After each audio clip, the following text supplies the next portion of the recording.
Chapter 12. Friday afternoon. As Doreen walked toward Penny's house, she knew a phone call would be faster, yet she found she preferred to do hands-on sleuthing. Not to mention the animals loved the fieldwork. She chuckled out loud. Hey Muggs, listen to me. Sleuthing. Fieldwork. Doesn't that sound all professional? For a fleeting moment she wondered if she could get a private eye license, but that would mean sleuthing full-time. Would she still enjoy it like now? This was fun. This was intriguing. This kept her mind occupied and let her dwell on somebody else's troubles. She figured by the time she got a private eye license, it would become drudgery and work. She'd be stuck in people's divorces, a thought to make her cringe. And the police certainly weren't hiring any private eyes. As a matter of fact, they probably hated them. Of course, she was basing all this on the TV shows she watched occasionally. She nudged her trio along. They were more into meandering than walking today. Thaddeus, well, he seemed to be singing. As they neared Penny's house, Doreen stopped and reoriented herself, looking for the Hornby house. It was across the cul-de-sac at the corner. So the kids really had lived close together. As she walked up to Penny's door, Penny opened it and stepped out.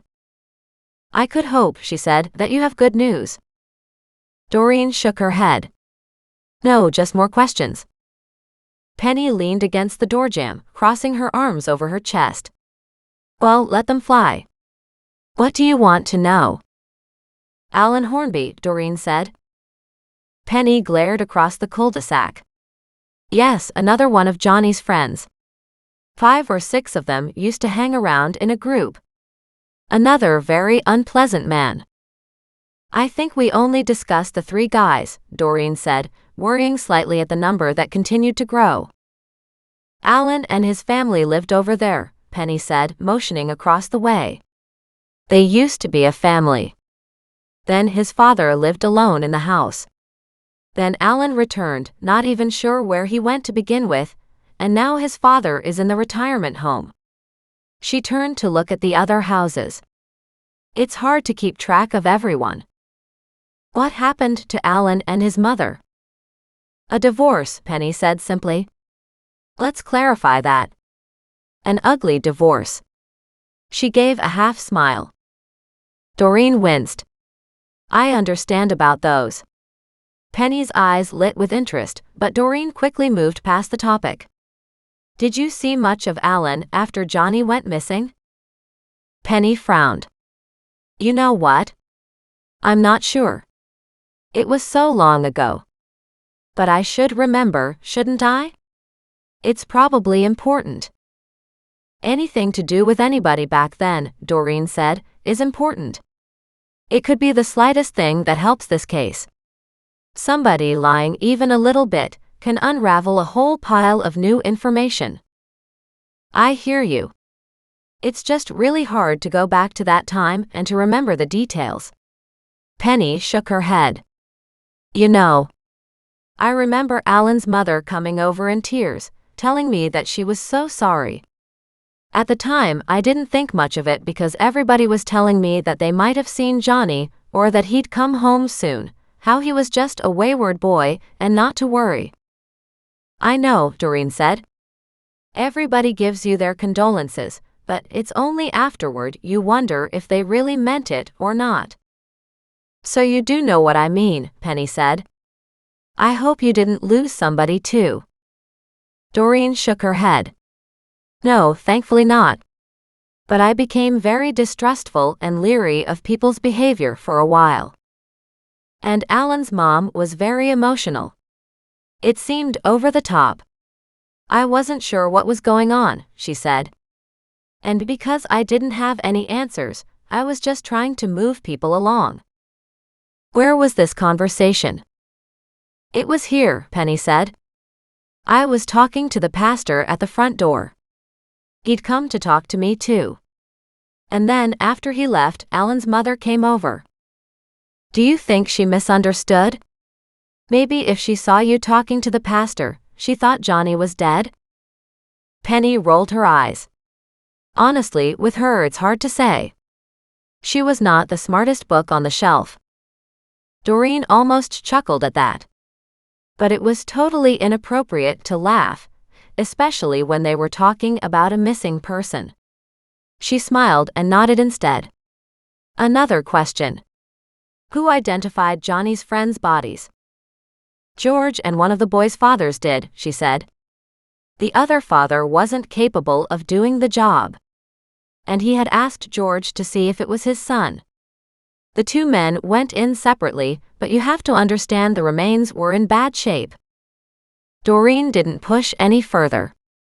It was nice of George to do that. Honestly, I think he was secretly wondering if it was Johnny, Penny said. And it would be so like George to step in and do something like that. Just to make sure. Of course. But it wasn't Johnny though, right? Penny shook her head. No, it definitely wasn't. Unfortunately, no. Then she caught herself. Oh, that sounds terrible. I didn't mean it that way. But at least if it had been Johnny, George would have known what had happened to him. He would have had a body. He would have had something to grieve over, and he would have had answers to the big questions. I think that's always the worst, isn't it? Doreen said slowly. Always wondering what happened and why. How true, Penny said. George suffered terribly without the closure he needed so badly. Doreen backed away. That's the only thing on my mind. Is that all? Penny asked. You could have phoned. Doreen nodded.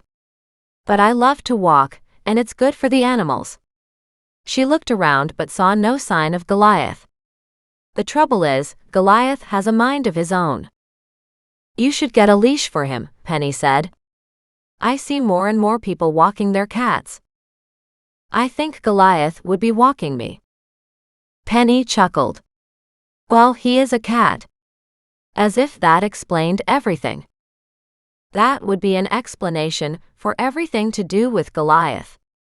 With Thaddeus snoozing gently on her shoulder tucked up in the crook of her neck, Doreen waved goodbye and headed back down to the sidewalk. Goliath, she called out. Goliath. But she got no answer. Heard no meow. She stopped, turned around and looked. Goliath, come on. She was getting a little worried. Where are you? Just then, he popped his head out of a huge dahlia bush in the front yard. Oh, thank heavens, Penny said. I was afraid you'd lost him. Yeah, Doreen said. I couldn't imagine. She called him, but Goliath wouldn't come toward her. Come on, buddy. Come on. But the cat was digging. Muggs barked and chased Goliath out of the bush.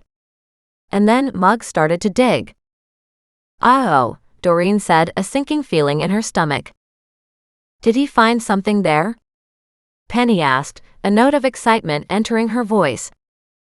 I don't know. With these animals, you can never really tell. I swear to God, they think they're some kind of amateur sleuths. She unconsciously echoed what she had said about herself earlier. She yanked on Muggs's leash, but he wasn't having any of it. Instead, the basset hound leaned in his shoulders and put all his weight behind him to stop Doreen's efforts in dragging him back. Not wanting to hurt him, she walked closer and grabbed his harness, trying to lift him. He growled, and finally she let him go. What's gotten into you? But inside, she knew it was something important, and he wouldn't let her stop him from finding out whatever this was. When she looked up, Penny came toward her with a shovel. Doreen laughed. It's almost like you think my dog's found something. I've heard stories about these animals of yours, she said. Just then, Thaddeus, waking up from his nap, flew off her shoulder, landing on the big dahlia bushes. The stalks were thick, promising to be big with huge blooms. These are beautiful bushes, Doreen said. Penny nodded. Dinner plate dahlias. They are huge blooms. I moved some of the same plants from the back garden where Johnny used to sit. They multiplied so much that I needed to divide them up. Oh, really? Doreen looked at her, wondering how Muggs knew. Do you mind if I grab that shovel then? A pall settled over the two women as Doreen deliberately stepped in front of Muggs to push him away. And then, switching out the zucchini bread with a shovel, she gently wiggled the dirt in and around the base of the dahlias. When she thought she heard a metallic clink, she went down on her hands and knees, using her hands to dig deeper into the soil. When her fingers closed around something small, she pulled it up, brushed off the dirt, and revealed a medallion. She held it up, and the color drained from Penny's face. Do you know what it is? It's a medallion Johnny got from their father, she said in a shocked whisper, reaching out to touch the object. Johnny would never have left it behind. Meaning that if he ran away or walked away from you guys, she corrected quietly, he would have taken it with him? I mean, he always wore it. It was always around his neck. So then how did it get here? It must have happened when I divided up the bulbs and transplanted this group here. But I want to know how it came off his neck. Doreen had a theory, but she didn't know if she should say it out loud. When Penny stared at her, dread in her eyes, Doreen nodded. It likely came off in a struggle. She picked up the chain that hung from the medallion. She held it so Penny could see it. It's broken.